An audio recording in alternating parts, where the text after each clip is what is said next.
This is going to be a look at some Ahmad Gardner film from 2022. I think Ahmad Gardner lived up to the billing. My opinion, I thought he was the best player in the 2022 draft in the pre-draft process. But that was one of the thoughts that I expressed to people, but I did not think that he would go number one, and sure enough, he did not. What I'm going to show you film of today is him matched up against some prototypical receivers. So you got George Pickens, T. Higgins, Mark Andrews, not really the same athletic threat as those first two guys, but bigger guys, 6'4", 6'3", 6'5", whatever. And then I'm going to show you him lined up against some smaller, quicker guys, Deontay Johnson of the Steelers, Jamar Chase, and how Ahmad Gardner is just fearless. He's not scared of pass interference penalties. He's not scared of contact downfield. Here he is challenging Pickens. It's a great catch by Pickens over the middle, little like backwards RPO. And I love that about Ahmad Gardner. You know, he plays man well, he plays zone well. Better tackler than he gets credit for. I thought certain teams tried to target his side of the field and make him tackle, particularly the Detroit Lions. In my opinion, Ahmad Gardner is worthy of the All-Pro designation, and he's worthy of the Rookie of the Year. I understand Tariq Woolen had a fantastic year. Aiden Hutchinson did as well. Those two guys are both fantastic players. And I think that Ahmad Gardner and this Jets defense really were a pain in the butt for people to play against. And generally, I think it starts with Ahmad Gardner. If you take him off that team, you're talking about a vastly different type of coverages that they can play, because a lot of times they just left him one-on-one. He tries to disguise it here a little bit. This is basically his inside leverage man technique, where he's trying to encourage the receiver to take an outside release. George Pickens catches this ball against multiple corners in 2022. Now, he's telling Mitch Trubisky to throw it up higher. To me, it doesn't matter where he throws it. Ahmad Gardner's always going to challenge. He's always going to contest in man. Is he very handsy? Yes. Could he draw more defensive pass interference or illegal contact downfield calls in the future? Certainly could. I don't think he cares. And that's the thing that I really love about him. He's fearless. He's not scared of the rules. He's not scared of the refs. He's not scared of how the game is going to be officiated. He's going to play how he's going to play. Look, this is how he played at Cincinnati. He shut down Jamison Williams in the college football playoff last year as a senior at Cincinnati, or as a junior at Cincinnati. And in my opinion, he can do the same thing. This is cover three, and this is actually, I think, a brilliant example of how intelligent Ahmad Gardner is. Now, you'll say, well, it's a completion to his side. This is cover three, in my opinion, and it's nice design by the Ravens, whether intentional or unintentional. Devin Duvernay is running into the flat defender. So we're talking about this guy here. He's running into the flat defender somewhere around the 40, and then Mark Andrews is pulling his route to the outside. Watch Gardner's reaction, though. Not only does he see it, and first of all, right here, I think he's looking across the field, to be honest with you. I think right now he's looking on the other side of the field, and you'll see his helmet snap back to look over here. Hopefully you guys can see what I mean. I think he's looking at the alignment to the other side of the field, see who that player is. Basically, I think pre-snap, try to determine, is there any possibility I could get a route like this one that would threaten me in this cover three? You know, cover three, supposed to work deep thirds, and then four, underneath droppers, roughly in that area. It's not a perfect drawing, obviously. Watch Gardner and his pedal. Get ready to take Andrews, and then get depth. Now, it's not a route from the opposite side of the field. It's Duvernay. So right here, he's getting Andrews out into the flats, and then Duvernay's bringing his route inside. Gardner can't jump this. It's not his job. That's the curl flat player's job. In this case, Lamar's checking the free safety first and then confirming that he's got cover three, goes out to the flats.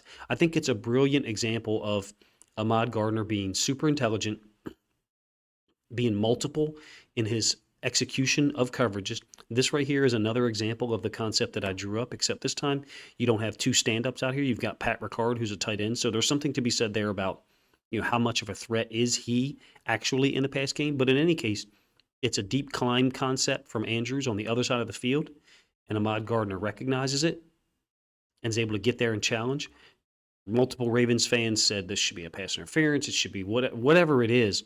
Ahmad Gardner does not allow you to catch the football. There are rules that he has to stay close to, and I think he does a great job of staying in that gray area.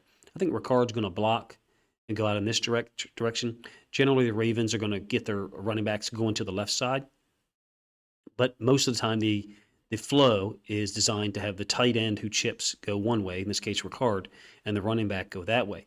Gardner understands he's not going to defend either of those routes clearly, so he's got to get depth now.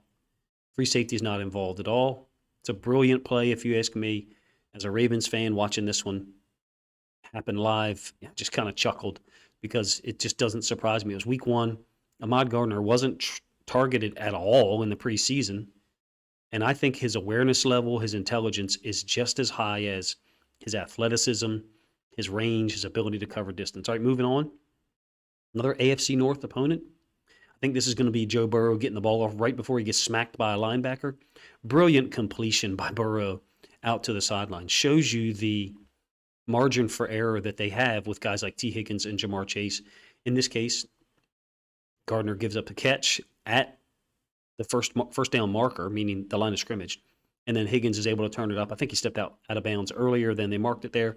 But in any case, everything that Ahmad Gardner does or did this year as a rookie was contested. I hope he plays with the same intensity, the same commitment to being physical, no matter how the game is officiated. Off technique against Jamar Chase here. And this is the Bengals version of a death lineup, if you ask me, where they're putting Chase and Higgins on the same side. And I think Burrow gets back here, and I think he looks off these second-level players. Higgins ends up, somewhere in the middle here. Chase coming downfield. Watch the physicality that Gardner's committed to at the top of the route. Certainly there will be people who will say, oh, that's pass interference, it's contact downfield. It certainly is. But I think Gardner understands the route that Chase is trying to run. That's why he's got this leverage on the outside. I think he understands Chase is going to bring this route here. Maybe it's film study. I don't know. Gardner just stands in his way. To me, that's just like a defender in the NFL taking a charge. And then this shit right here that he does, he refuses to back down from anybody, and he showed that throughout his rookie season. Again, I'm a little bit biased because when I looked at the film last year, Cincinnati, leading up to the pre-draft process, I think he's the best player at his position in the draft.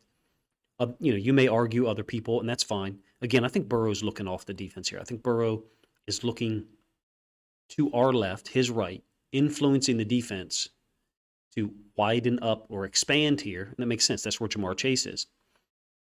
I thought Gardner was the best player at his position in the draft. I understand the value of edge defender, offensive tackle, all of those things. To me, if you do a redraft, it's perfectly capable that Ahmad Gardner is drafted first. I think he redefined the Jets defense, which clearly has improved under Salah anyway. Another example of him playing man here on Jamar Chase, making contact downfield. Now, Joe Burrow against other corners, and I'm going to show you an example here in a moment, would throw this football to the outside. That's what makes the Bengals such a different animal, is that they'll throw the ball to the sideline where you apparently you have pretty good coverage, at least initially. Gardner doesn't have elite speed, but he has good enough speed with his length and his range and his hand and arm strength to be able to keep up with guys like Jamar Chase, Deontay Johnson. Maybe you have a different opinion of him, and that's fine. But NFL offenses do not. That's Gardner up at the top of the screen. I have no idea why he's up there, and Chase and T. Higgins are at the bottom. Normally, Ahmad Gardner's lined up right there. For whatever reason, they've got him into the boundary. Now, if you don't know, he played a lot of boundary side corner at Cincinnati. That makes sense. You don't have the nickel defender to your side. You generally got the X receiver, which is the best player. I don't know whether this was ruled complete or not. I don't suspect that it was. I'm showing you this to illustrate my point.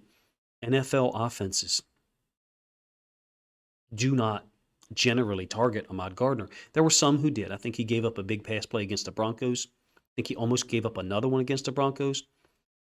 George Pickens, could have caught that ball down the sideline, the second or third play that I showed you. But here you have a situation where as soon as Ahmad Gardner is away from Chase and Higgins, that's right where Joe Burrow's going. There is I don't want to say there's no read. He's reading something. He's reading the coverage. He's reading the leverage. But there's no read in terms of which side of the field am I going to. He's already made up his mind. In my opinion, it's because Ahmad Gardner was not over there. Hopefully that makes sense. And again, I may be predisposed to having that opinion. I may be biased because I was such a big fan of him anyway.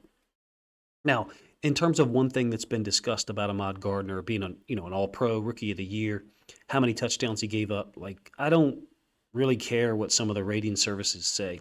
I think there's 3 situations this year where touchdowns happened, and it was either miscommunication between him and the safety, or he played it wrong. And he's my favorite player in the draft for real. So it's not like I'm saying that to run him down. I think this is a version of cover two to the side. You can see the outside leverage flat with his butt to the sideline that Gardner has. Inside linebacker kind of holding the hash, almost really in the curl, and then the high safety. To me, that's cover two to that side. I'm not talking about this trip side at all.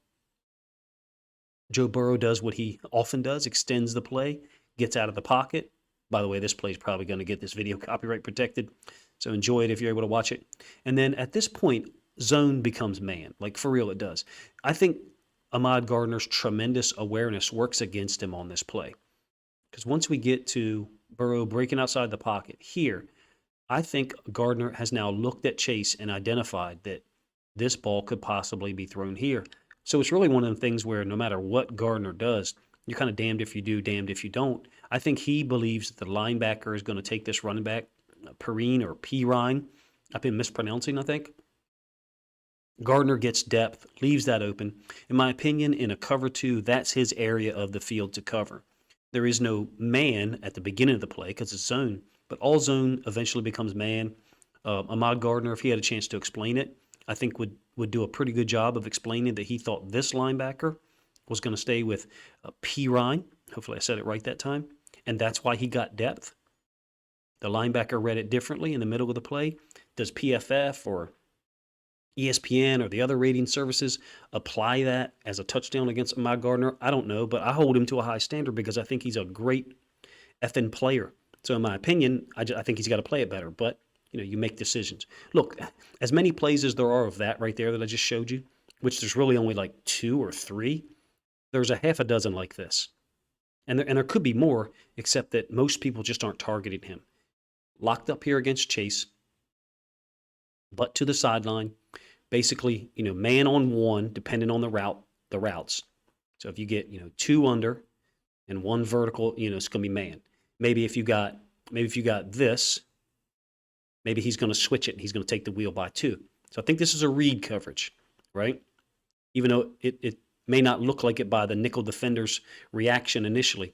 And that, to me, illustrates how good Ahmad Gardner actually is. If this was man from the beginning and Chase runs this vertical and Gardner's able to challenge it at the top of it, then great. I think this is a read. So Gardner's got to read the patterns by 2 and by Chase, and he's constantly looking in the backfield. He's one of those guys who's really good at doing that. And then he's still able to challenge the play. Whether you think it's contact there, I know Bengals fans showed pictures of this on social media the week after it happened. Whether you think there's contact there or whatever, I don't care. Ahmad Gardner's not going to let you catch the football. He reminds me of elite NBA defenders like Scottie Pippen. I know that's a really weird example because Scottie Pippen was 6'7", something like that, with incredibly long arms. I'm not sure why that plays in there twice. Sorry. That's who he reminds me of. That commitment to refusing to allow you to catch the football. I think he only had 2 or 3 interceptions this year. Some people would say, they were gimmies. Ahmad Gardner's always in the right position. I think he does a brilliant job in man, a brilliant job in zone, cover 3, cover 2, with very few exceptions. I haven't been evaluating NFL players or trying to, because certainly there's some times where, I probably don't understand everything that's happening. I haven't been doing this for long. In my opinion, he is as good of a rookie corner as I've seen in a long time. Tariq Woolen obviously played very well as also. But look, later in the year, Tariq Woolen was targeted more by teams, particularly the San Francisco 49ers, particularly division opponents. Made big plays to the offense's left, the defense's right, which is generally where Tariq Woolen lines up. This is one of those things that was a question mark for Ahmad Gardner in the pre-draft process, tackling, being physical. And I think some teams, maybe not the Bills exactly here, tried to run the ball or get the ball out in the flats to his side and make him tackle. Think of like great players, if they're fantastic at 2 or 3 things, maybe the 4th skill, maybe they're not as good at. Doesn't mean they're not a good tackler. It just means that they're better in coverage. They're better with leverage. They're better at understanding routes. Let me know where you are with your opinion of Ahmad Gardner. Clearly it's a duck of a pass impacted by the pass rush. Ahmad Gardner took advantage of it. I think he's as good a corner as there is in the league already. There's other guys who may be better in man. I think Ahmad Gardner's film from 2022 shows a guy who's an All-Pro, shows the best rookie of the year. But look, if they chose Tariq Woolen or they chose Aiden Hutchinson, I'm not going to argue with that. Look, Brock Purdy's in the NFC Championship game. If someone voted for him, that's not a travesty. That just means there's a hell of a lot of rookie talent and guys who had an impact. And Ahmad Gardner is one of those guys who had the highest of impact, if you ask me, as a rookie in 2022. I think he really transforms this Jets defense, gives them options in terms of coverage that they would not have if he was not playing, kind of an eraser, really. And I'm going to show you 3 more plays here, 2 more. This is against Seattle late in the season. I think Seattle won this game. That's DK Metcalf, guys. Now, you're going to get the All-22 here in a moment. I'm showing the end zone angle first. So you can see that there is a lane to throw it in. The safety's reacting. So Geno Smith, who had a fantastic year, is trying to fit this in there. Look at that hand. Comes out of nowhere. Is it contact here on the backside hip? Probably. Ahmad Gardner's not going to let you catch the football. Not going to let you catch the football for a touchdown. That's DK Metcalf he's matched up against. Here's the All-22. These 2 guys are down here at the bottom side of the screen.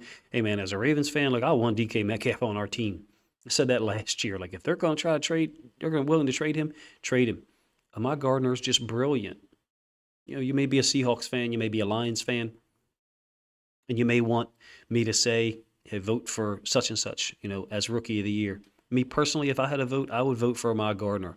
I think he played at an elite level across multiple techniques, multiple coverages, all season long. This is the final play I'm going to show you. It looks to me like there's an opening here. Maybe this ball could be thrown, a little earlier. There is some separation, clearly. Looks like quarters. And Ahmad Gardner has the ability to recover. I wouldn't say that his short area burst is his best skill, best trait. This is probably the 4th or 5th time in 2022 where I saw him. It looked like there was space. Again, maybe the ball, Geno Smith is delivering it now. Maybe the ball should already be out. Fine. This is the 4th or 5th time where I've seen him recover and knock the ball away when it initially looked like it was, I don't want to say wide open, but in the NFL, this is pretty damn open if you ask me. He's long, he's got range, he's committed to being physical. I think he's the Rookie of the Year, and it doesn't, it's fine with me if you have a disagreement or a different opinion. I think he had a brilliant rookie season. If you're a Jets fan and you watch this, let me know how accurate, some of the things I said were, because I'm sure you watched, obviously, more Jets game than I did. I have some film saved up to really watch in the offseason. I love the versatility that he gave the Jets defense. I think he helped their safeties a lot because there was times where their safeties were just able to let Gardner be man on number 1 and then focus on other things. So they could kind of limit their reads or focus in their reads on the other side of the field. Ahmad Gardner is as good as it gets for a rookie corner, if you ask me.